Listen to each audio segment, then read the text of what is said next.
Cool. We have a few folks trickling in. I'll give it one more minute.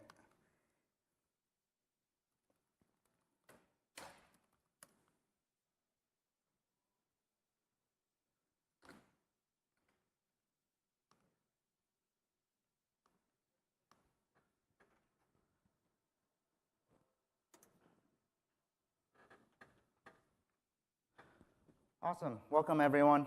Hope you had a great day one of Ignite.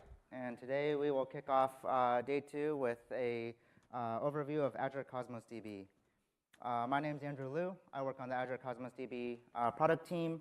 And it's a very big pleasure to be in front of you guys talking about our product. So in this session, we're going to talk about the core concepts around Cosmos DB. What is the service?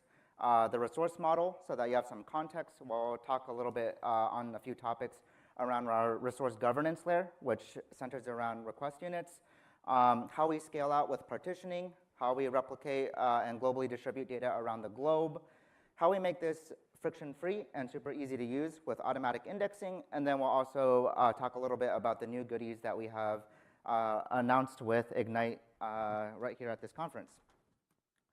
So with Azure Cosmos DB, how I like to think of this in a nutshell is, at a core, it's a distributed database. And as a distributed database, how it differentiates itself from, let's say, a traditional database is, well, it runs on a cluster of machines. Specifically, it centers around a lot around partitioning and replication. Partitioning is a problem of, what if I have so much data, I have so many requests per second that it's not able to run on a single machine? Well, the answer is simple. You shard, right? You shard and partition this data across many machines and then distribute this workload. Now, the challenge here has historically always been, if you have a database where an instance is tied to a single machine, you have to manually shard your data and route your requests across many, many database instances. This poses a problem of shard management. How do I elastically grow from, let's say, 10 machines to 20 machines back to 10 machines? And so the very first thing that we solve is, can we make partition management easy? And so with Cosmos DB, we take care of all of the partition management. A single instance is tied to any number of machines. And this gives out one of our core capabilities, which is the elastic scale-out of storage and throughput. We allow you to scale the amount of throughput you need up and down on demand. And we take care of the rest in terms of partition management. Replication is the other side of distributed databases. It's about not just taking data and dividing it across machines, but also copying it across machines. And when we talk about copying across machines, we're not looking at just copying within the local data center, but also copying that data across many data centers. Why do we do this is two key reasons. Number one is high availability, gives you a lot of redundancy, so that if you were to have, let's say, some natural disaster, maybe a hurricane is passing through. Hopefully, I think I checked the weather today. We don't have a hurricane, so I think we're all good. But in the event that you have a mission-critical application and you want to make sure that you have resiliency against any kind of, let's say, natural or other kind of disaster, you want to be able to fail over to another region. We're able to do so by setting up replicas in additional data centers. The other reason you might distribute your data globally is actually for low latency. People have been exploiting spatial locality through content delivery networks, CDNs, for many years, in which you can get very, very low latency access to static content by relying on caching mechanisms. Rather than shipping a packet, let's say, from one end of the world to the other end of the world, why don't they just go and talk to a cache that's local to them? The challenge has always been in the database space. How do you do this when you have content that's dynamically changing quite a bit, so that you cannot rely on simple caching mechanisms? You need something that gives you a good amount of consistency on dynamic evolving content. And so what we've done is we have used our replication technology along with our consistency technology to give you turnkey global distribution, as well as use this as a way of giving you guaranteed low latency. And when we look at low latency, we're looking at the 99th percentile. I'll explain the 99th percentile in case those of you are new. The short gist of this is it means that we have predictable performance. A lot of databases pride themselves on performance, but what they typically look at is the best case scenario or maybe the average case scenario, and they might be cheating that by using, let's say, some in-memory technology or by caching. But how do you get low latency access on the local SSD on a durable store so that you don't have to rely on populating and warming up a cache, right?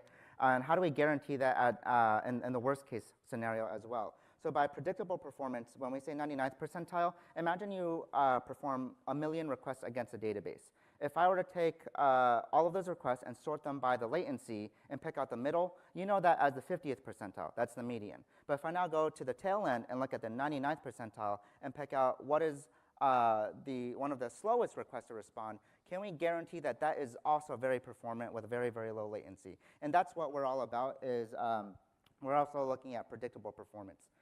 We expose this through well-defined consistency models. So as a replicated data store, when you're looking at low latency, not just within the local region, but across regions around the globe, how do we give you rich semantics around predictability on what is the consistency of the database, as well as what is the latency that I can expect from it. And we build this as a fully managed service with comprehensive SLAs. And by SLAs, we look at high availability. We give you 5 nines of high availability. But in addition to that, we also give you guarantees around what is the latency characteristics, what is the throughput characteristics, so the performance of the database, as well as the consistency. Whatever you set based off of those consistency models, we also guarantee. Now, on top of this database, distributed database, we view that as a core platform. We're able to natively represent several different data models on top. What we do is we have our own data format called ARS, and we can project that to key value, column family, document, and graph data models, for which we expose through a variety of different APIs. This includes a tables API, Cassandra, SQL, MongoDB, and Gremlin. Our SQL is a dialect geared around distributed databases. This is the core API of the platform. But we also offer interop layers in which you can connect existing MongoDB, Cassandra, and tables applications onto Cosmos DB and leverage that as your backend. Gremlin is a slightly different beast. It operates off of a graph data model, which is very different from the key value column and document-oriented data models, in which you're looking at graph traversals. And the key insight around graph databases is rather than relying on set theory to represent relationships, when you have a highly distributed manner, you want to avoid doing a cross product over a network. The way you actually get away from doing cross products over a network, which can be very costly, is you store the hard physical link between 2 records. So if I have, let's say, a vertex and a vertex, and I have a hard physical link and edge, what we can do is we can do direct lookups and say, hey, from this vertex, traverse outwards, I have a hard physical link. Let me do a now point read across all of the other vertices that I am connected to. And that way we can completely avoid doing the cross product over a network. We're just doing a series of point lookups, which becomes highly efficient when you have a partitioned environment. Now, that's Cosmos DB in a nutshell. If we start zooming in and looking at the resource model to understand how we can leverage this, at a very top level, we have what's called an account. Underneath that, we have databases. Underneath that, we have containers. And underneath that, we have items. Now, an account is a starting point for anytime you're starting off with Cosmos DB. This will give you a URI and keys, and this is how you're going to connect your application into Cosmos DB. Once you've gone into the Azure portal, this will be an entry point. What you can do is you can click on New. We're under Databases. You go to Cosmos DB. You fill out a few fields, including what do you want to name this database, your choice of API, which Azure subscription you want to tie it to. You can place it in a resource group, and also put it into a starting location. Once you have set those parameters, we can go ahead and start using Cosmos DB. We can create a set of databases. Databases are a logical grouping of containers. And then we can create containers. Containers are where things get really interesting. This is where, depending on each data model, we can represent that in different ways. So if you're coming in through a document-oriented data model, we'll typically call this a collection. If you're coming in through a graph data model, we'll call this a graph. And if you're coming in through a key value or column-oriented family, we typically call this a table. In either case, it's a projection of the exact same container that we're running underneath. And you can think of a container as just a repository for your data. Now, the other interesting aspect of containers is if I look at creating a container, this is the first time physical resources start to come in. And by physical resources, I'm looking at storage and request units. Storage is how much data I have, right? How many bytes, whether it's gigabytes or petabytes that I'm storing in a Cosmos DB. And what we can do is we can elastically scale and dynamically add and grow that cluster of machines and allow you to grow that storage unlimited. But there's another aspect to this, which is the compute. Well, we're not looking at just hard drives in isolation. We're running a database on it, and that has CPU, memory, and I/O. We represent that in a single dimension called request units, and we'll talk a little bit more about that in just a second. But for now, the key thing to understand is that you can go and dynamically provision a set of request units. You set a starting amount, and then you can dynamically raise or lower that as you see fit. Now, one of the things to keep note is, well, how do we actually scale out? How do I know whether to put let's say, a piece of data on, let's say, machine number 1 versus machine 2 versus machine 3 in a cluster, such that when I run queries against that, I can efficiently route that query directly to the precise machine where that data is located without having to go and ask every single machine? Well, what we ask from our users is to define what's called a partition key. A partition key is a logical hint on how you're going to tell us how you want us to distribute that data. And then we have our own techniques on how we scale out based off of that partition key, which we'll, of course, demystify later in this session. Once you have created a container, you're ready to store your data. That can, we typically refer to that as items. When I use the terminology container and items, I use this as just an agnostic, data model agnostic way of referring to these abstractions. If you were looking at this from a document-oriented data model, you call these items documents. If you're looking at a graph data model, you call these vertices and edges. Now, in addition to items, we also have a few other constructs depending on which API you are accessing. And that includes a server-side programmability model where we have store procedures, triggers, and user-defined functions. The store procedures and triggers are really there to give you ACID transactions over multiple records, where you can encapsulate a body of business logic and then atomically commit all of the records touched within that body of logic atomically in an all-or-none fashion. User-defined functions, on the other hand, are there to augment the query language so that if you want to do fancier projections or filters, you're also able to augment our query language. Lastly, we have this last resource called a conflict. Well, what is a conflict? Well, one of the neat things about Cosmos DB is it's a multi-master database. And by multi-master, what we're talking about is we have multiple machines for any given data set, for any piece of that data set, any partition accepting database rights. So imagine that I have a cluster of machines. I have replicated them from East US to West US, and I have a record whose primary key is, let's say, Apple. And for this Apple record, I'm going to set a value. In East US, I'm going to set the value green. And if I had, let's say, another consumer of my database in another region, let's say halfway around the world, if in West US we say the apple is green, in East US we have someone say the apple is red. Well, in an ideal scenario, in a single master scenario, what will happen is you'll have a write go into the first region that will propagate to another region, and then they'll detect that conflict, right? They'll say, hey, someone already has told me, let's say, the apple is green, so you cannot say the apple is red. However, in a multi-master environment, we also allow you to insert writes into the other replicas prior to writes being propagated. So you have this timing attack within, let's say, 50 milliseconds to propagate data from East US to West US. If at time equals 0, let's say someone says the apple is green, and at time equals 5 milliseconds in some other piece of the world, they say the apple is red. Well, now you have a conundrum. Is the apple red or is it green? We always guarantee convergence so that we have a single source of truth. And we have multiple ways of exposing conflicts for our multi-master capabilities. But one of the ways you can resolve these conflicts is we also have a mechanism where we can expose all of this to the application. So if the application wants to do some manual conflict resolution, we're also able to do so. I'll talk a little bit more about that in just a second. So what you just saw was the user point of view on what our database looks like.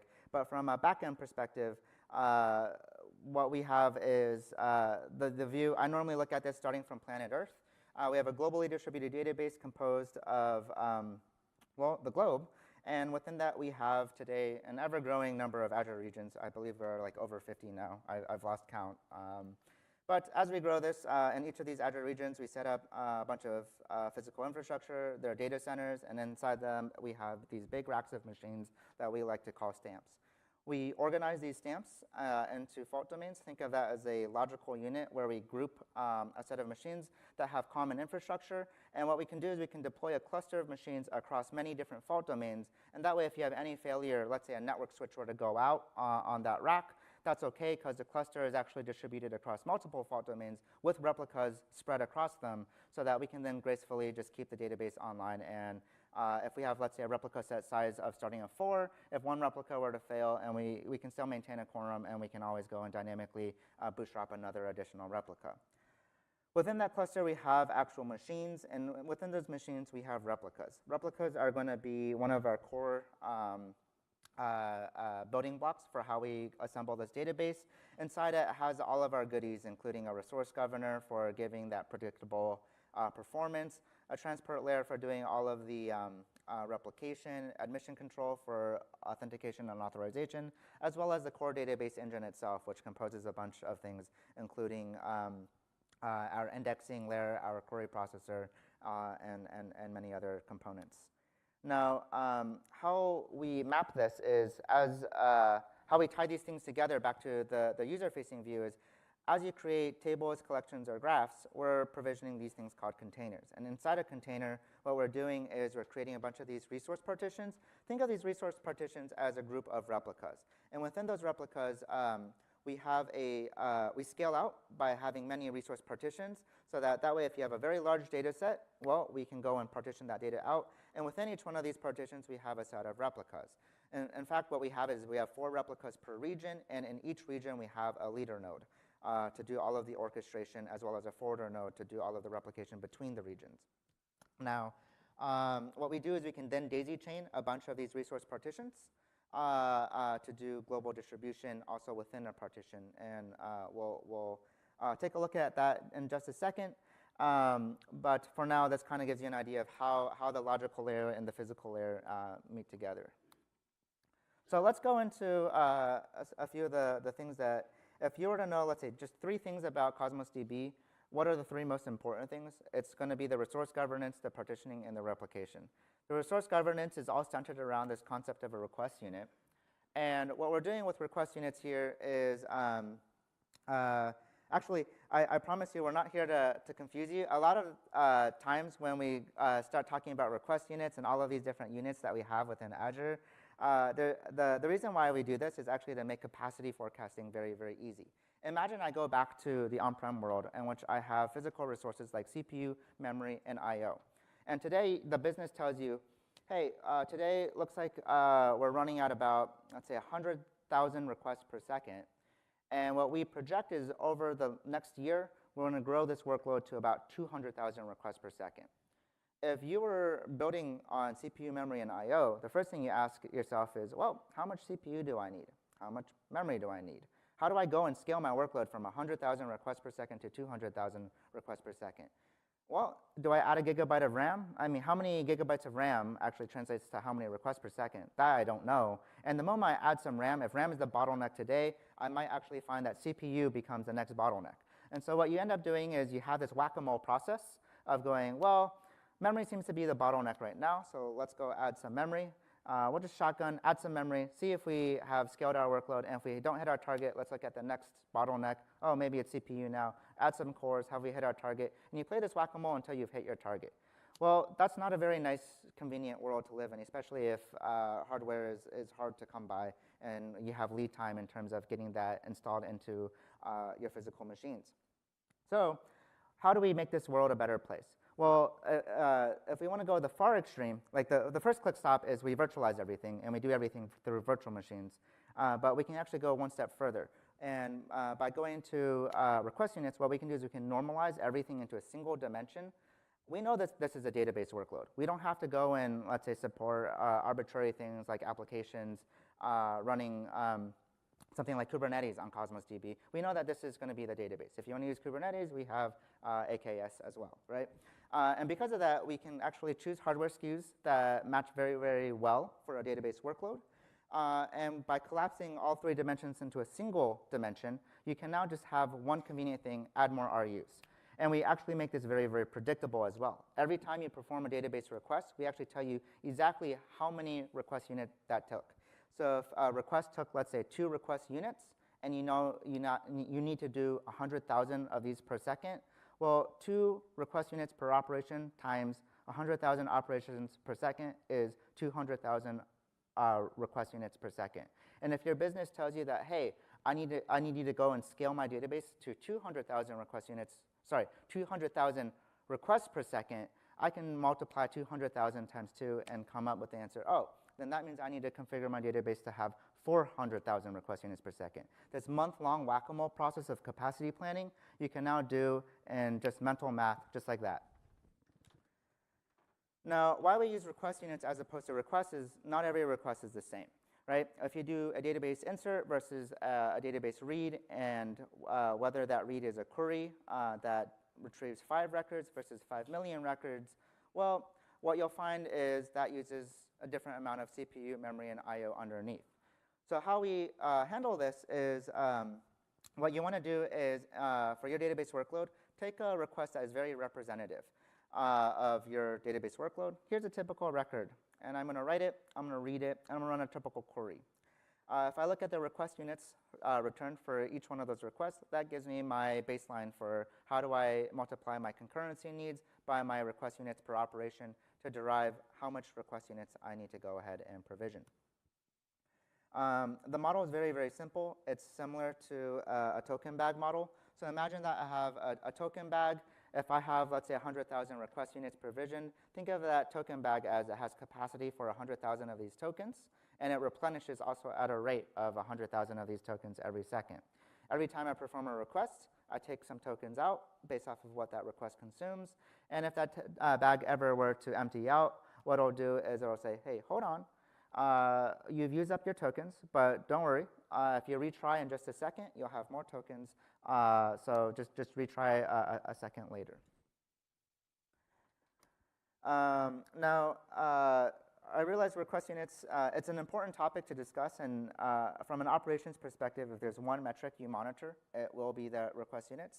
But we can now talk about something a little bit more interesting, because I realize it's not the most fun thing about databases, right? Something more fun is actually how we scale out. And what we tell you is we have a database that dynamically scales from small amount of data, let's say a gigabyte, to large amount of data, let's say several petabytes. It can scale from something small, like a few requests per second, and grow dynamically to handle millions of requests per second. How do we do this? Is we scale out to a cluster of machines, and what we ask from you is to define this thing called a partition key. There's 2 aspects of partitioning to really think about. One is the design aspect, and this is what is my partitioning strategy. The other thing to think about is the management of this. How do I actually elastically grow this across a set of machines?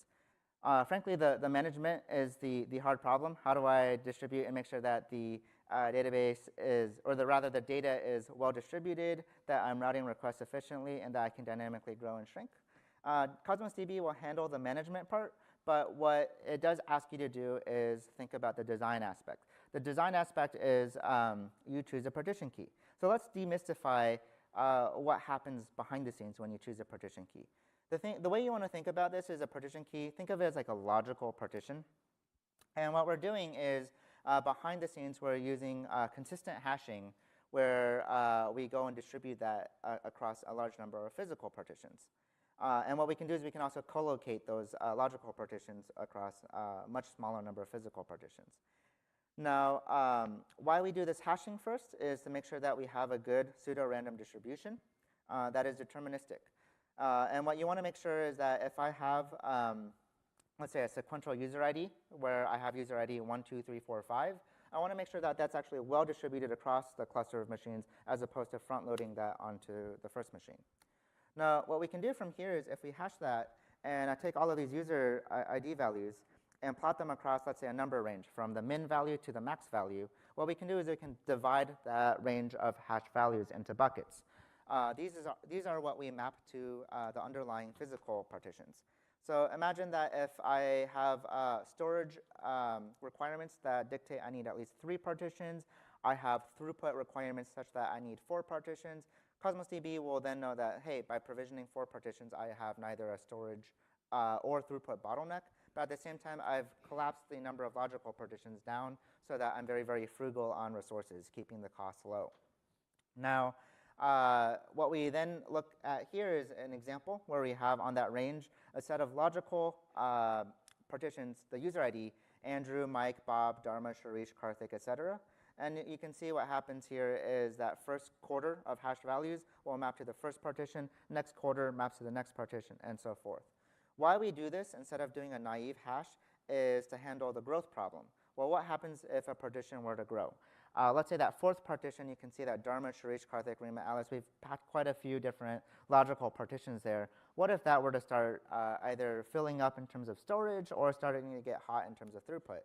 Well, the neat thing about consistent hashing and why this is the industry standard is, what you want to avoid is the problem of having to reshuffle all of that underlying data. If you do a naive hash, let's say hash mod 4, and change that to hash mod 5, well, what you're going to end up having to do is just shuffle data from every single node down to a child node. By using consistent hashing and arranging them into ranges on top of hashed values, what we can do is we can say, hey, partition 4 is starting to fill up. Let's just go and divide partition 4 into 2. And by dividing it into 2, we can now double the storage as well as double the throughput for that set of logical containers or logical partitions. Now, this all happens behind the scenes, and what's beautiful about this is you have a database that just seamlessly grows as your application grows. But from a design aspect, then how do you think about this? How do I go and choose a good partition key? Well, you have a set of different design goals. The first design goal is you want to distribute the overall request and storage volume across as many partitions as possible. You want to avoid what's called the hot partition key problem. And I'll give you an example of that. Imagine if I have a device telemetry scenario where I'm building a repository where I have a bunch of IoT devices and all of them are streaming their telemetry back into the database. The first intuition I might have is, hey, maybe I partition my database off of time. And if I partition it off of time, I'll get a nice even distribution of storage over that time period.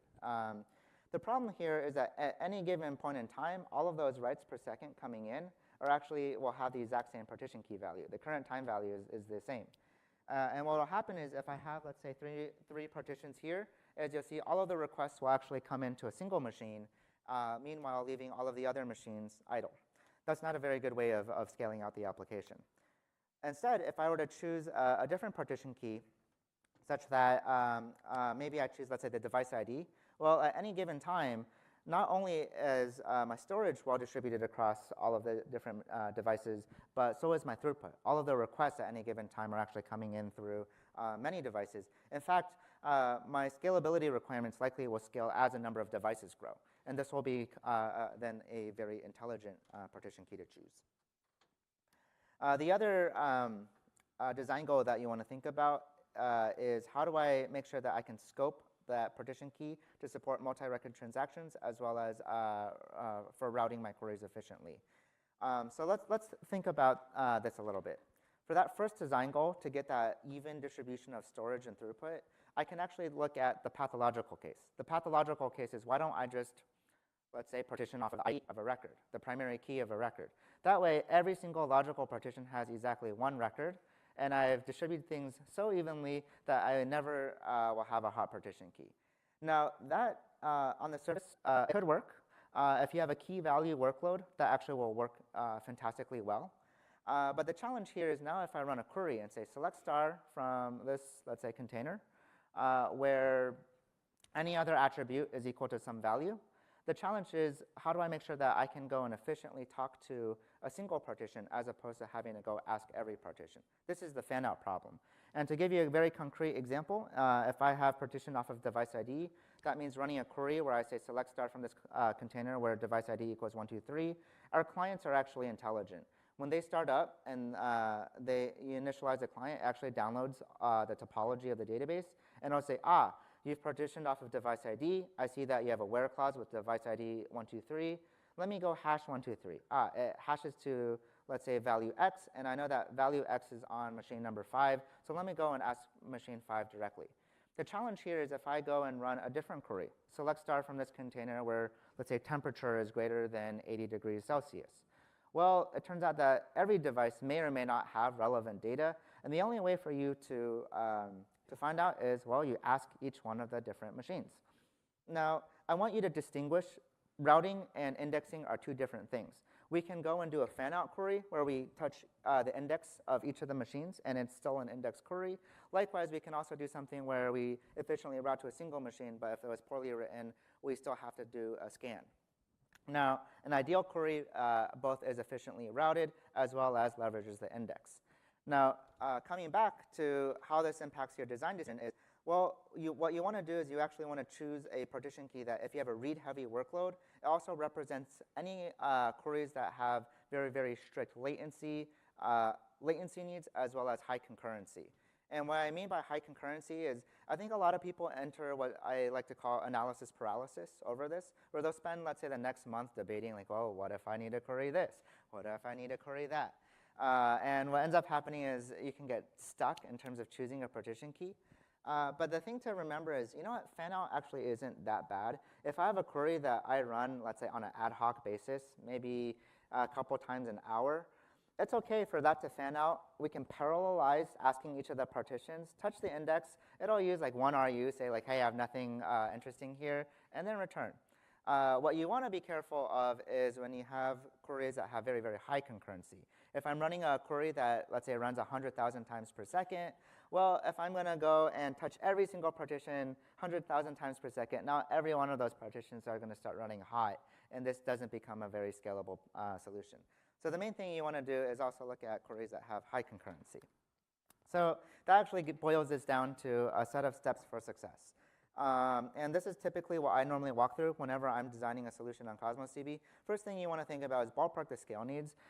If you spend a month debating, like, what is a good partition key, but then at the end of the day we have like a gigabyte of data, there's very good reasons where you might use Cosmos DB for a gigabyte of data. Maybe you want to use the schemaless nature of it. However, from a partitioning standpoint, everything can be fit on a single machine. So why did we spend so much time thinking about this partition key, right? In contrast, if I have a petabyte of data, OK, you know that this is going to be distributed across a large cluster of machines. Let's go and spend some time to make sure that we've chosen something efficient here. From here, you want to understand the workload. Is it read-heavy? Is it write-heavy? And what you don't want to answer is just yes and yes. What you want to do is you actually want to have a ratio. Well, how many reads to how many writes per second? And that'll actually tell you how do I think about these design goals of if I distribute my overall request volume, but I also want to make sure I can route my individual requests. The pathological extreme for my first design goal is choose something that's very, very fine-grained in nature. That way I know everything is well distributed. But my second design goal actually leads me to choosing something that's very coarse-grained. That makes things a lot easier to query. How do I navigate this? Do I want something fine-grained versus coarse-grained? Well, if you understand the workload, is it read-heavy, is it write-heavy, and then you can drill down. If it's a read-heavy workload, tell me, what are the top 3 queries that you expect to run? And you look at the where clause. Hey, I keep seeing, let's say, the user ID pop up in the where clause of the top 3 queries. Perhaps that's a good candidate for the partition key. For writes, the main thing you want to also understand is transactional needs. Whenever you need to do transactions over multiple records atomically, ideally this happens on a single machine. You want to avoid what in computer science we call a two-phase commit. If you're doing a transaction where you have to prep a transaction and then separately commit the transaction across multiple machines, that machine-to-machine coordination is very, very expensive. So therefore, what we do is we actually scope all of our multi-record transactions into a single partition key. That way we can prep that in memory and then flush it right away. That way we can achieve high concurrency and low latency for these transactions. But what that means for you is if you have, let's say, a write-heavy scenario, also take a look at, do you have multi-record transaction needs? Now, some general tips. I realize that sometimes you deal with a lot of uncertainty. You enter a project and you go, well, I don't really know how many reads per second, how many writes per second. Maybe I can make an educated guess, like every time I write a record, it'll get read maybe like 5 times.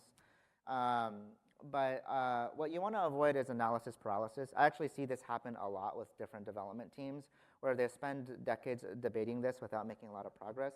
The best way to actually overcome analysis paralysis is build a POC. If you build a proof of concept, all of this uncertainty on, well, what do the queries look like? What is the concurrency needs? The moment you run a load test on that POC, it becomes very, very crystal clear. Is it read heavy? Is it write heavy? What do those queries look like? And so what I typically encourage people to do is build a POC first, profile that, and based off of the decisions you have there, you can always then dynamically change and change your decision on what the partitioning strategy on the collection, recreate the collection so that when you're ready to go live, you have a well-informed decision on how you tackle this. The other thing you want to think about is don't be afraid of having too many partition keys.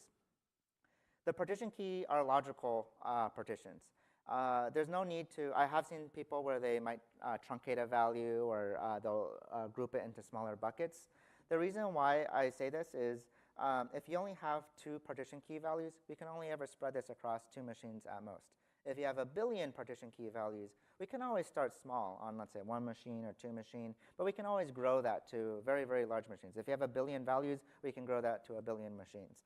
And so really the number of partition key values you have, that cardinality, really becomes your scalability limit. The more values you have, the more scalable the solution is. So with that said, let's take a look at Elastic Scale. And let's jump into a quick demo.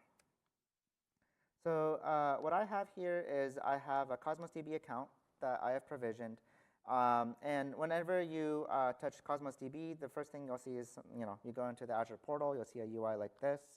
And I can also go into the Data Explorer to take a look at what are the databases and containers I have underneath. Now, initially here, I have a very, very small container, only 2,000 RUs per second.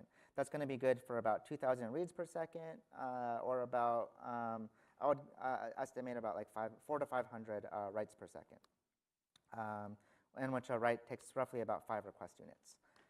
Now, what I have here is a demo application where I'm going to just run into a tight loop. I actually spin up a bunch of parallel tasks, and in each one of these tasks in a tight loop, I'm going to just write records into Cosmos DB. And that way, I can try to get very, very high concurrent number of writes per second coming into the database. So what you'll see here is with 2,000 RUs per second, we're saturating that. Looks like each write is about 10 RUs. Sorry about that. But that translates to about 180 writes per second, which is roughly, with that amount of RUs, if you amortize that over a month, that's also good for about 5 billion monthly reads. Now, what I like about Cosmos DB is the elasticity of this. Remember that problem where the business says, hey, I need you to grow and handle an increased amount of traffic? Let's say we want to grow 10x. We want to go from 2,000 request units per second to 20,000 request units per second. That's as simple as putting a 0 into the Azure portal, clicking Save. And now if I run the exact same workload again, awesome. I can now spike. It'll go slightly higher initially, but it'll level off about 20,000 request units per second. What's really great about this is now I have a high degree of predictability. You want to scale, let's say, to 1,000 writes per second, to 100,000 writes per second. The math is very simple. You set a value, you click on Save, and we give you that true elasticity. And you saw also, this happens instantaneously. So I can scale 10x, grow that database, as well as shrink that database on a dime, just like that. This is not something that's a very heavy operation where you have to spend a lot of cycles scaling up and down. Cool. So let's take a quick look now at the other side of distributed systems, which is replication. So 2 reasons why you will do replication. One is for high availability. It gives you that redundancy. The other is to bring data closer to where your users are and exploit that spatial locality so that you can get low latency all around the globe. And so that diagram I showed you earlier, where we have a container and that was broken down into resource partitions, That's the local distribution, and that's where you can see I have resource partitions on a horizontal axis. But what we can do is we can also daisy chain each one of those resource partitions with another set of resource partitions in another region. And this is our global distribution. Replicating this data is very easy. You go into the Azure portal. In fact, let me just go into the portal to show you just how easy it is.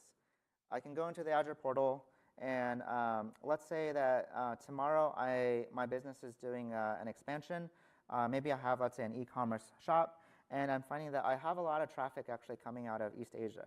So what I want to do is double down on my business. I click on East Asia. I click on Save. And just like that, I can now replicate my data to any choice of regions that I want at the click of a button. Now, sorry, did that show up? Let me kick out of PowerPoint and show you again. Sorry, I was in the Azure portal there. Let me go to an account where I haven't kicked off replication. Let's go to this account. In this account, you see I have a choice of regions that I've already replicated to. And what I can go ahead and do is dynamically configure. Oh, looks like this one I'm already changing the regions. But you get the gist.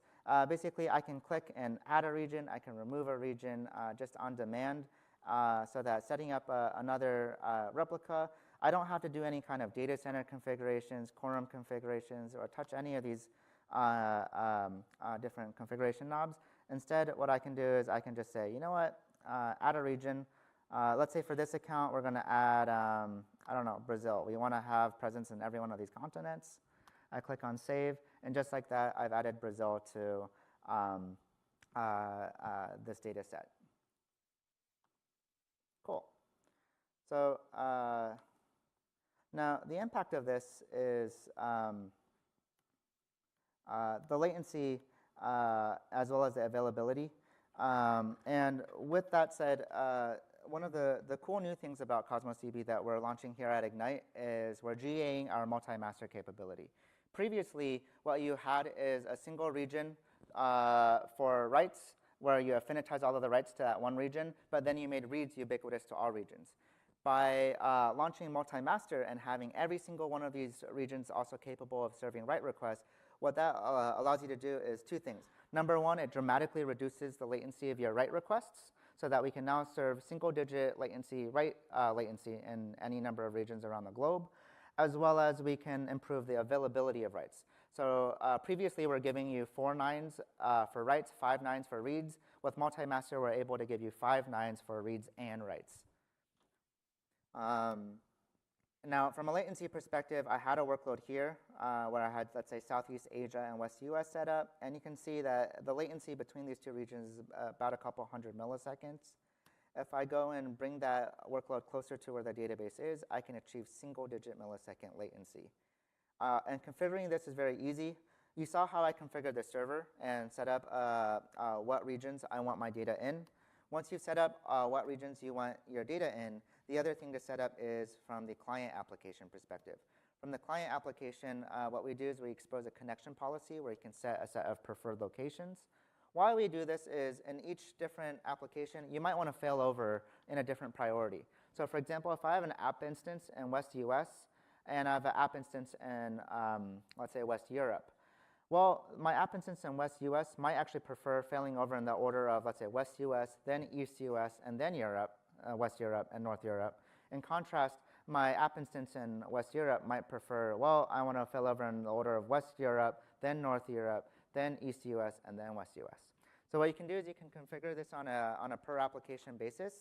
And the typical pattern I see is you make this app config driven. You might not just hard code these enums here, but what you do is you, in the preferred locations, you prefer location 1, 2, 3. When you go and set up, let's say, your application in West Europe, you populate in that app config what are the, let's say, the 3 closest regions to it. Once you've configured that, the other thing to know is whenever you deal with a replicated database, if I have, let's say, data in region 1, I have also consumers in region 2. If I write a piece of information in region 1, what is the observation if someone is observing in region 2? Do they see something that is very low latency? Maybe it's eventually consistent, where they just read the local replica, whatever value it has, it just sees? Or do you have strong consistency, in which case you wait for that replication to happen across these geographic regions? You might pay a latency cost, but you make sure that you never have any stale reads or writes. Now, the thing about databases is historically, they give you these hard extremes. And the knobs for tuning that, they might expose that as synchronous versus asynchronous replication, where synchronous, you're now just paying this huge latency cost to replicate to another distant replica, or asynchronous, where you just kind of fire it off and hopefully it'll eventually catch up. A few of the other distributed databases are a little bit more sophisticated. They use consensus protocols. So that way, if you have, let's say, 3 replicas, rather than having synchronous replication where if any replica were to fail, then replication has stopped, you can use a quorum where you can say, well, at least 2 out of 3 for writes, 2 out of 3 for reads to make sure that I am now fault tolerant. Now, the thing about this space is historically, most databases will, well, they all have to follow the laws of physics. So they'll really center around one thing. They'll say, hey, like, eventual consistency sucks, so you know, we talk all about how great strong consistency is, but what they don't tell you is, by the way, we follow the laws of physics, and there's a very real latency and throughput trade-off for that. Meanwhile, you have this other database guys telling you, hey, like, we pride ourselves on performance, we really like low latency, and you get really, really low latency no matter where you are around the globe, but then the challenge here is, well, wait a minute, you follow the laws of physics too. It takes time to replicate that information over across different geographic regions.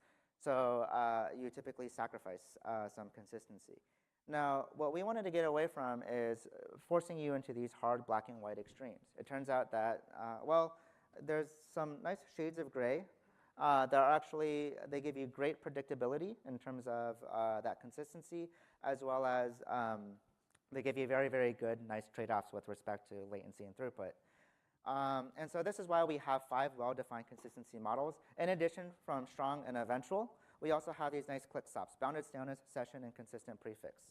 Kind of in a nutshell, what these nice shades of gray are imagine if I'm building, let's say, a social application, something like WhatsApp, right, or Facebook group messaging. If I have an eventually consistent system where each write is asynchronously propagated, I don't necessarily have any guarantee on ordering. So if we're going, hey guys, let's go out to dinner, what time, 7 o'clock, no, doesn't work, 8 o'clock, okay, great. If some people see 7 o'clock, no 8 o'clock, other people see 8 o'clock, no 7 o'clock, well, this can be very confusing, right? Like some of you guys will show up at 7 and go, man, like my friends, they're really late. I'm gonna just start eating, I guess. Maybe I don't know. Maybe they're just not gonna show up. They're just rude, right? The other set of folks show up at 8 o'clock and they go, wow, like everyone ordered without me. I showed up on time, but everyone's like done eating. What's with my friends here, right? Well, the way you solve this is with a consistent prefix. If I replicate all of that data off of a log, let's say we have a log append store underneath. We do write operations 1, 2, 3, 4, 5. That appends to a log 1, 2, 3, 4, 5. And we replicate off of that log. We can actually guarantee a consistent prefix such that when you read the database, you never see any kind of out-of-order reads. Everyone is on the same page. OK, it was 7 o'clock, no 8 o'clock. OK, show up at the right time, folks. And the beautiful thing about this is this doesn't rely on any kind of quorum mechanism. So you're now already strengthening that consistency a little bit without having to pay any latency or throughput cost. If you dial that click stop one more over, let's take a look at session consistency. Why this is really cool is imagine I'm doing that social media example again, but this time I'm building a news feed. I'm writing some comments. And I'm going to my friend Tim on his Facebook page, and I'm saying like, hey man, like let's hang out on Saturday. Let's grab some beers. And I refreshed that page, and unfortunately, maybe I had a system where it was eventually consistent. My comment has disappeared, so I go, oh, okay, no big deal. Maybe my comment didn't go through, so I'll just go and post it again. So I post again, hey man, like let's hang out Saturday. Let's go grab some beers. I refresh the page.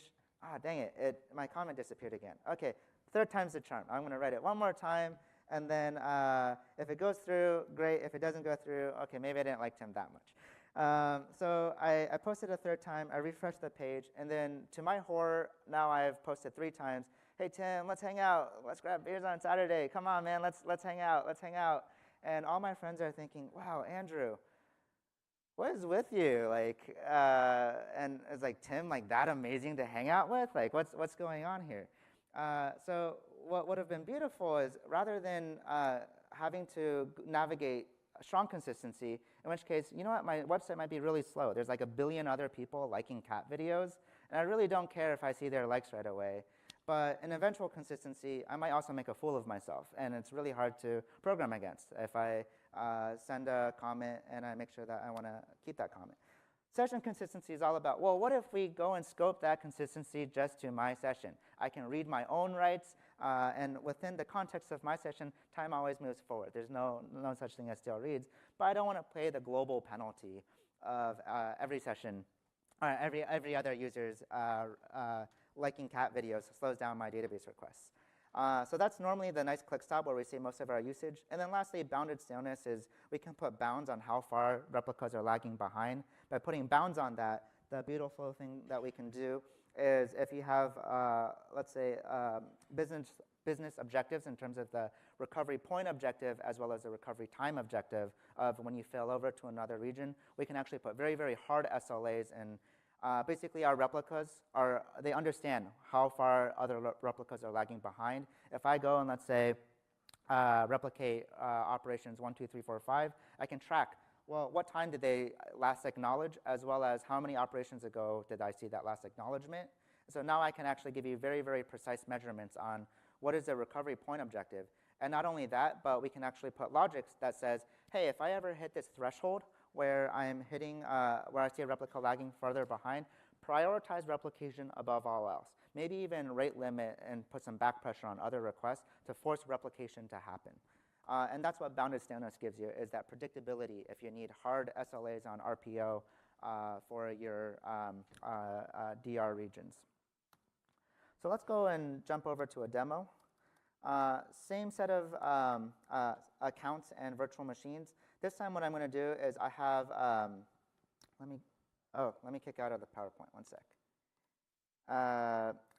Here you can see that I'm going to go to the account that I've set this demo up. I have a database account where I have 4 different geographic regions set up. If I take a look at it, I have West US 2, West Europe, South Central US, and East Asia. I've also set up a corresponding set of virtual machines, one running in West US 2, another running in West Europe, and another in South Central US.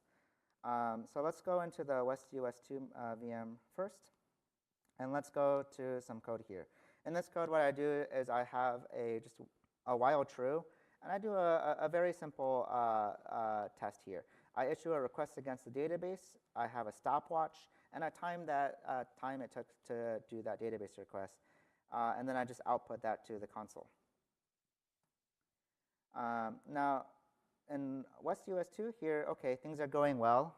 Let me try to zoom in a little, see if this will let me zoom in.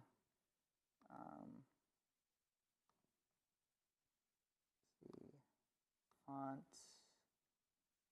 Let's blow it up to 36. Is that working? Cool. You see that, OK, here's the easy case. In a single region, I have single-digit millisecond response times from my database.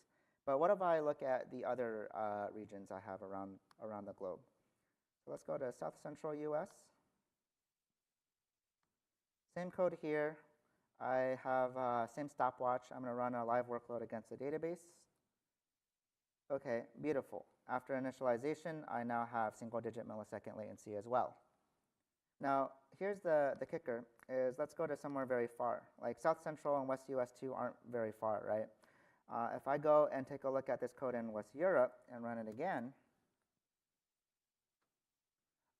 oh, whoops, like I am now getting very, very high latency. I'm actually seeing 300 millisecond latency. Well, the reason why I'm seeing that is, looks like I've misconfigured my application. So let me go ahead and fix that. But this shows you the impact of if you were to make, let's say, cross-ocean calls for your web application, it severely impacts the performance of that application. And so simply by fixing this and homing that to a database closest to it, you see that no matter where my application is around the globe, I can now achieve single-digit millisecond latencies. Cool. Now, here's kind of like the kicker on this, right? If I have a system where I have many, many partitions replicated around the globe, imagine I had done this on a traditional database setup where I'm manually sharding and replicating, and furthermore, on top of that, it has a very rigid schema, right? What ends up happening is, let's say you have a dev team who says, you know what, I want to go and add, let's say, a new column. I want to query over it. Well, the challenge here is how do I deploy all of those schema updates without doing an alter tables, create index across all of these different shards, across all of these replicas, and then having the business tell me, hey, and by the way, you're not allowed to take the workload down for maintenance. You need to maintain high availability. That's just one scenario where, well, what if a database could be schemaless? What if the database schemaless is kind of a misnomer. What it's really doing is, what if it was flexible in nature, where I can have different records with a heterogeneous schema, where I'm defining that schema really at a record level, rather than having to uniformly apply it to everything. So what we've done is we've built this as a flexible database where the database itself won't enforce a schema, but rather it's driven by the application. And then on top of that, we've also built automatic indexing. And with that automatic indexing, what we do is we use an inverted index so that we can proactively automatically index every property of every record. We can do so synchronously without you ever having to define any indexes. And I'll kind of show you how inverted indexes work. This is kind of a neat approach. Because what you find is not all document stores are equal. Some document stores will allow you to have a flexible schema so that you can ingest records, but from an indexing point of view, you still have to rigidly define what properties you want to index. The difference with Cosmos DB is we can automatically index every property up front of a record without knowing the index up front. And how this works is we build an inverted index, and I'll explain. Here I have an example record. By the way, this works for all of our different data models. I'm just using document as an example. And in this example, for this document, I've also chosen JSON as the data format. So here I have some JSON on the left-hand side. And on the right-hand side, you can see that we can build a tree representation of that. And that tree representation, that root node would be that record ID. And then each of the values underneath that are represented as child nodes. And if I have a denormalized data, let's say I have nested arrays, nested objects, what we can do is we can have nested nodes under that tree all the way down to the leaf nodes. The leaf nodes are then the actual instance values, the values of that record. And what you'll see here is I can actually have different records with different schemas, and they can be represented by different trees. Now, what an inverted index is you take all of these trees and you merge them together. And if I merge them together and then have pointers back to the original record ID, I can now automatically index every property of every record without knowing the schema up front. If you ingest a new record coming in that has a very different schema, what we can do is we can mutate this tree accordingly. And now if I run a query that says something like select star from this collection whose first location is Germany, so I navigate down that left-hand side of that tree, you'll see that Germany node points back to record ID 1 and 2. So that means that if I run a query, select star from this collection whose first location is Germany, return back records 1 and 2 back in the query result. Likewise, if I go and look at some of the properties that were unique to a specific record, so for example, that second record had a dealer's property that the first record did not have. If you go down that right-hand path, select star from this container whose first export has a dealer whose name is Hans. You'll see that down that path, dealer name Hans, that was unique to record 2. And down that path, if I were to just say has a dealer's property or who the dealer's name is Hans, I only return back record ID 2. Now, this is very powerful in the sense that 90% of the time, when you're doing a schema update, you're just adding a record or a property that you just want to query off of anyways. What we allow you to do is, by default, automatically index that. But we also allow you to tune that index. So let's say that I have very, very large records, maybe 2 megabyte in size, and the way I hit that is having a large unbounded array nested within my record. Well, what you can do is you can tune that index policy. On the right-hand side, I actually have a dump of an example index policy for one of my containers. You'll see that what we have is an included paths and an excluded paths. And what automatic indexing for every property of every record by default does is it includes a path called /star. Now you can have multiple paths, and the more specific a path is, it'll override less specific paths. So let's say if I wanted to index everything except for this path non-indexed content, well, what I can do is on that very bottom, you see I have an array of excluded paths. I just go ahead and add non-indexed content. And so you can actually think of 2 approaches to indexing. One is opt-in, the other is opt-out. By default, most databases are an opt-in, where you whitelist a set of columns, and these are the columns that I want to go ahead and index.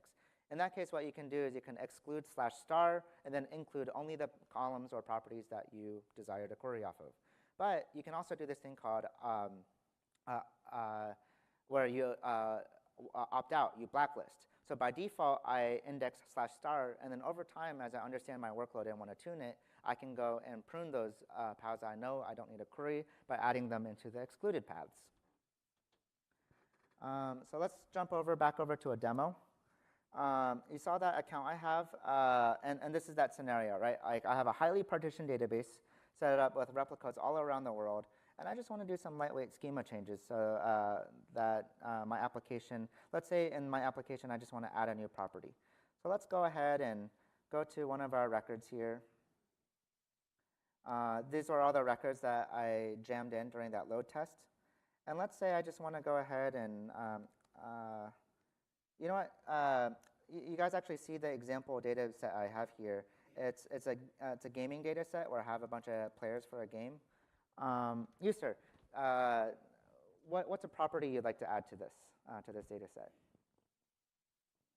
Like what's an attribute of, let's say, a player in a video game? Armor. OK, cool. And what's the value of armor? What kind of armor does he have? How about we give him like leather armor? He's still a low B. He hasn't gotten like the cool new dragon armor yet. So we'll just give him some leather armor. So what we do here is we can just add a property, save it to the database. You notice I never had to do any kind of alter tables here. And then immediately I can go and query off of that. So if I now do a query that says something like select star from C, where c.armor equals leather, I can also go and query that with very, very low latency.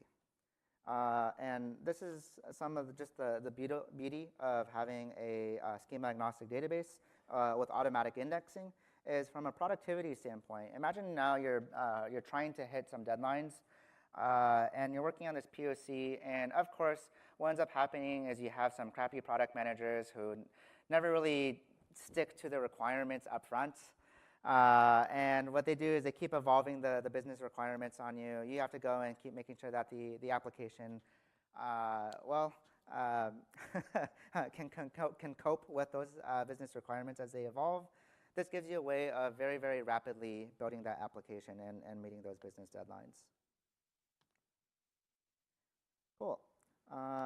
So let's go over and now let's talk about some of the new goodies we have Ignite. Of course, the big one we have is multi-master, and we had already talked a little bit about it.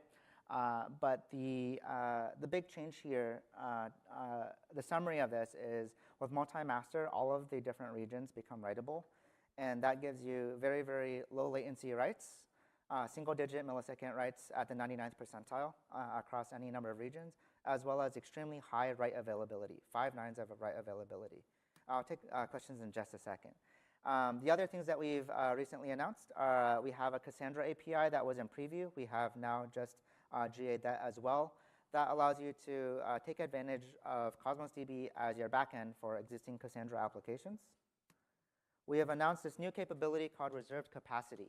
You may have seen this before in our Azure virtual machines in the form of reserved instances. Basically, in our standard pricing model, we allow you to set and dynamically configure the number of request units, the amount of compute, on a on-demand basis, and we bill that hourly.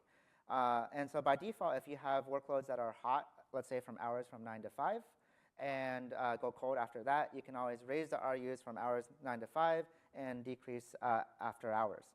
Now, with reserved capacity, what we found is when you have a growing number of databases all scaling up and down, capacity planning on our end can be a little challenging, and that leads to a few inefficiencies. But what we found is that if we can get predictability, where if you know, for example, that my workload, let's say, grows from 100,000 to 300,000 RUs per second up and down every day, that I can go and reserve 100,000 and then get a discount on that. Basically, on our end, it makes capacity forecasting a lot easier and more predictable. We get a lot of economies of scale from that, and we pass those discounts back on to you. These discounts start at 20% and grow all the way up to 65%. So if you commit to a set of RUs for either a 1-year or 3-year period, we can pass on all of these awesome cost savings back onto you. This can be done both at a subscription level as well as at an EA enrollment level. So if you have multiple workloads that would benefit from sharing a set of RUs, this is also a good way of achieving a discount on this. And the short gist here is that level of commitment makes capacity forecasting for us easier, and we pass all of those efficiencies back onto you in the form of discounts. A few of the other things that we've announced for Ignite, we have a new JavaScript SDK. We launched a V2. When we launched V1 of the JavaScript SDK, we were still in ES5, back before promises were standardized as part of ECMAScript. And promises back then were just in the form of libraries that you might use something like the QPromises library, for example. Well, since then, in ES6, we have standardized promises, and we have now refactored our JavaScript SDK to also support that. We also have done a quick rewrite in TypeScript and open source this SDK. So if you want to do contributions, I mean, I found that TypeScript is really quite awesome. It makes JavaScript a lot easier to write. Lastly, the last thing that we have to announce for Ignite is we've lowered the barrier to entry. We have this feature called database level throughput, in which if you, in general best practice, we typically ask people to co-locate many different type of entities in the same collection. And when you have it in the same collection or same container, what that allows you to do is achieve not only cost savings, but also the ability to do queries across multiple different entity types, as well as transactions, without ever having to do anything expensive like a join or a two-phase commit. Now, we do realize that there are also an existing set of applications where they treat containers like tables. And what they end up doing is they create many small containers, and those can add up in price if you have to provision a set of RU for each one of them. Well, what we did was at Build earlier this year in May, we launched the ability to set RUs at the database level and have all of the underlying containers share that set of RUs. When we just announced that during preview, we found that it was, we still had some efficiencies that we needed to do in our backend, and we asked you for a fairly high amount of RUs at the database level. Over time, we have optimized this quite a bit, and we now can lower that barrier to entry by 5x, so that a database can now start at just 10K RUs. So that gives you a pretty good recap of Cosmos DB. I mean, we looked at the resource model, looked at request units, partitioning, scale out, replication, automatic indexing, as well as a quick recap of everything we have to announce at Ignite. With that said, I believe we have 5 minutes left for this session. I have a few microphones here. If you have any questions, please come up, and I'd love to answer them.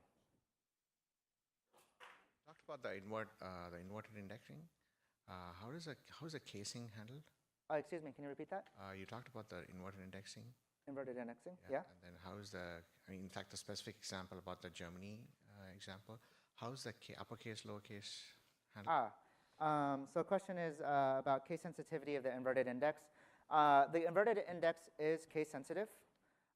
If you are going to run case insensitive searches, the guidance is to normalize it before you write it into the database, as well as then when you query it, also normalize it on the query path. So for example, if I want to do Andrew, where I might have a capital N or a capital D, or I mix the casing, what I do is I write like Andrew in lowercase into the database.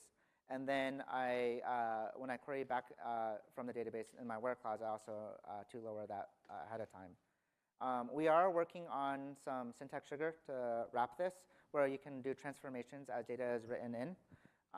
But this is something that, for now, we have not yet gotten to, but it's very, very easy to work around.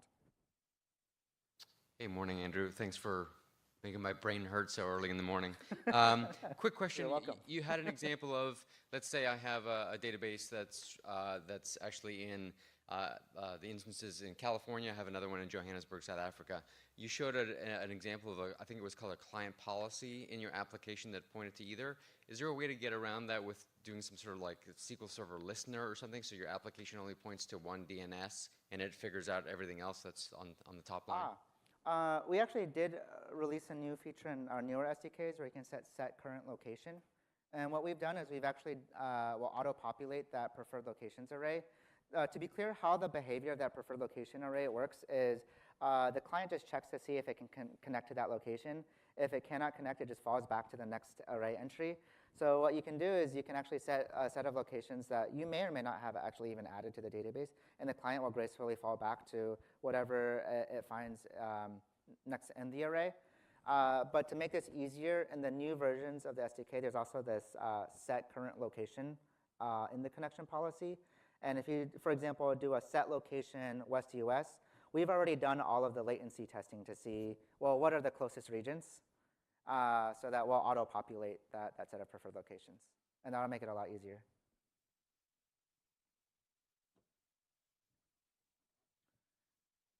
I had a question about the multi-master, the SLAs on the writes. Is the SLA just to the first master that you write to, like, or is that SLA for replication across all the masters?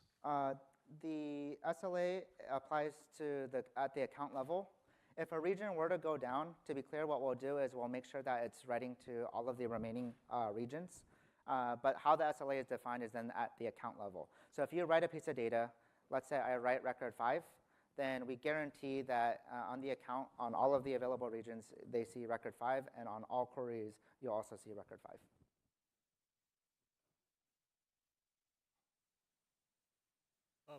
So you had previously master and passive, and now you're multi-master now. So if you already have a region, and you want another region, how does all the data get automatically replicated to the other region? How does it happen? Or is only the new data that gets replicated across? So the way you configure this is, I showed you in the portal, you can just on a map add regions. The moment you click on add region or remove region, what we do is we do some reconfiguration on our end.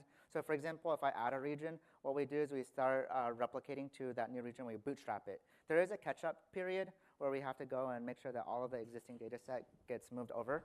But once that's set up, then that replica is ready to serve live requests, both reads and writes.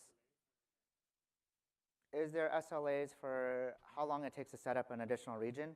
There aren't any precise SLAs around that. A lot of that depends on whether you have an active write workload. So for example, if I'm actively pumping a ton of data in it, then I'm actually going to use a lot of the compute resources on just writing those new entries.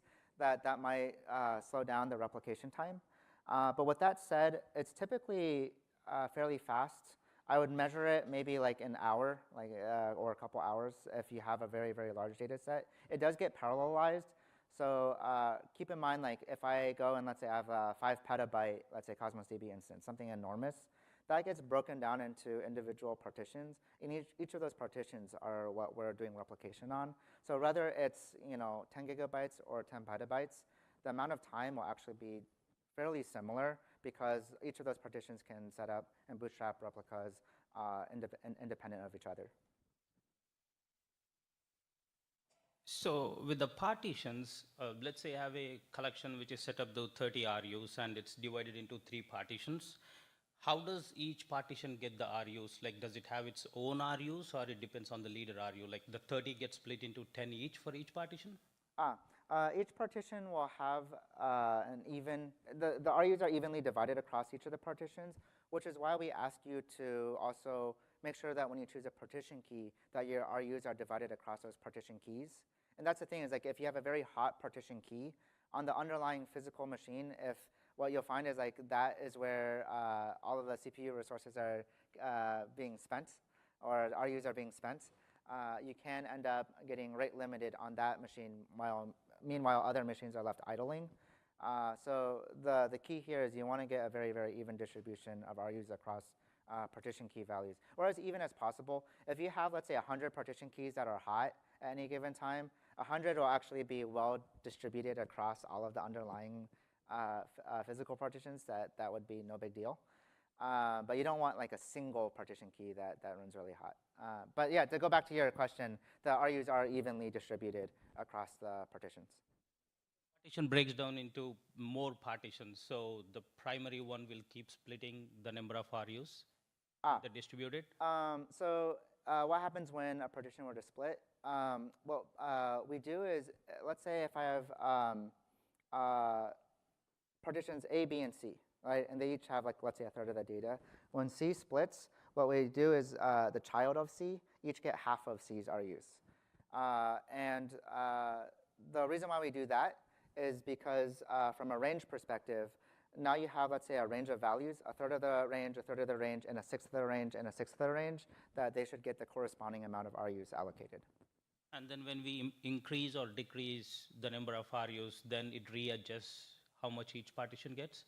Yeah, so when you go and do update, like, and change the RUs, we'll go and redistribute them across the underlying partitions, yes. Morning, Andrew. Hey. Just had a question about security. Does Cosmos offer any item or attribute level security at the moment? Our security, for fine-grained security, goes down to the record level. Okay. So we have a user and permissions model where you connect to the database using the resource token belonging to that permission as opposed to the standard set of keys, and you can scope that down to a record level. Okay. Anything on the roadmap for attribute level? So, nothing short-term for attribute level, but we are curious to learn the scenario behind it. Our roadmap is basically driven by the feedback we get from users like you. If you can connect with us later, we would love to actually learn more on what you're doing on an attribute by attribute level. yeah, sure. I can come and visit you at the expo or. Yeah, stop by our booth. Okay. Thanks. Has the multi-master pricing been officially, I guess, rolled out? And is there any better tools for monitoring the RUs other than the portal? So two questions. The first one was pricing for multi-master. Yes, that's already rolled out. We do use up RUs in the secondary or the other regions. So if you write to region 1, we do have to replicate that to region 2, for example. So there is an RU cost associated with that. For writes, do know that that exists. For reads, on the other hand, reads can talk to a single region without ever touching another region. And then second part of the question was that again? Oh, monitoring. We have monitoring in 2 different places. One is through the portal. That's normally a good entry point, but if you want to do some automation around that, slowly we've also been adding more and more both logs and metrics in the diagnostic logs section of the portal. So if you open up the portal into the account, click on diagnostic logs, we'll emit a set of metrics and logs there, and then that'll go to Azure Monitor. Azure Monitor then gives you 3 different destinations it can put it, ranging from Blob Store to Event Hubs to Log Analytics. Log Analytics, of course, gives you the most feature-rich, where you can do like queries and alerting on top of that. Blob Store, of course, being the cheapest option if you just want to grab through logs. But that's the other way of doing it. The third way of doing it, sorry, there's like, I guess, like multiple ways of approaching this problem. Those are, the portal and the diagnostic logs are from the backend, the server, what we provide out of the box. But if you also want to do some application logging, whenever you use our SDKs, we actually give you a bunch of just properties that we jam back into the response, including how much RUs that took, as well as you can dump things like query metrics. So if you want to do fine tuning and find like, hey, I want to correlate like my application's request to which of the queries that were expensive, you can also go and emit logs based off of what we jam back in the response of a request. Is there anything new around better PowerShell and ARM support for Cosmos, creating database collections, stuff like that? So PowerShell support for doing things like create collection. We are slowly evolving that. Right now, I mean, the topology of each Azure service it's basically got a resource provider. That's what's exposed through ARM, and then it has a data plane. Today, collection operations are still part of the data plane, which is why you can create an account, you can add region, remove region as part of PowerShell. Those are RP commands, whereas you can't yet create a collection directly, at least through an out-of-box commandlet, because that's part of the data plane. But with that said, we are, I'll give you a kind of, I guess, a roadmap of this as well as what you can do today.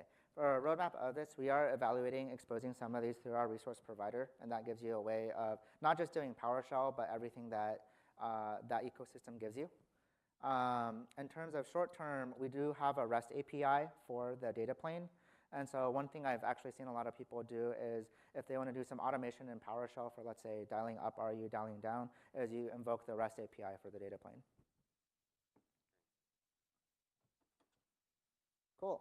I think I'm well over time now. I have a bunch of stickers for those of you who stuck around for Q&A. If you want some laptop stickers, feel free to come up and grab them. Otherwise, thank you very much for coming to this session. Thank you, everyone.